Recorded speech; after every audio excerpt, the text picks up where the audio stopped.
நீங்கள் ஆற்றுலையும் சரி கோவில்லையும் சரி விளக்கேற்றினேன்னாக்க அழகாக முத்து மாதிரி கொஞ்சம் சின்னதாக எரிய விட்டு விளக்கேற்றுங்கோ.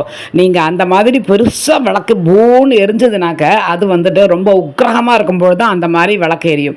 அது ஆற்றுல அவள் கோவத்தில் இருக்கிறா, இன்னும் நம்ம தெய்வத்தை கோவப்படுத்துகிற மாதிரி. அதனால முடிஞ்ச வரைக்கும் கோவில்லையும் சரி ஆற்றுலையும் சரி இந்த மாதிரி நெய் தீபம் ஏதாவது ஏற்று எந்த விளக்கு எரிஞ்சாலும் ஆற்றுலையோ இல்லை கோவில்லையோ அழகாக சின்னதாக முத்து மாதிரி சின்னதாக அழகாக எரிய விடுங்க. அது ரொம்ப நாளையும் எரியும்.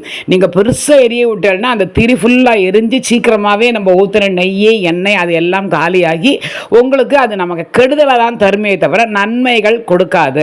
தெய்வத்தை வந்துட்டு இனியும் கோவப்படுத்துகிற மாதிரி ஆகும். ஸோ அதனால் நீங்கள் எங்கே விளக்கு ஏற்றினாலும் தயவு பண்ணி சின்னதாக அழகாக முத்து மாதிரி எரிய விடுங்க.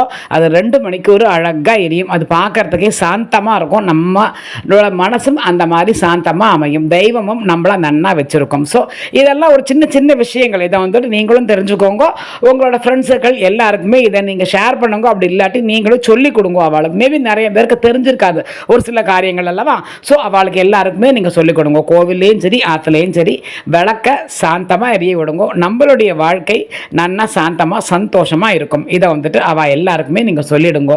இது ஒரு சில காரியங்கள் வந்துட்டு நம்ம பெருசாக நினைப்போம். ஆனால் அதெல்லாம் ஒரு சில மைனஸ் எல்லாம் அதில் நிறையா இருக்கும். அதெல்லாம் நிறைய பேருக்கு தெரிஞ்சிருக்காது. ஸோ இந்த மாதிரி விஷயங்கள் எல்லாம் நீங்கள் எல்லாருக்குமே ஷேர் பண்ணி சொல்லி கொடுத்தீங்கன்னா எல்லாருடைய வாழ்க்கை நன்னா இருக்கும். ஒரு சில சின்ன விஷயங்களால் பெரிய பிரச்சனைகள் வராமல் இது இருக்கும். சரியா?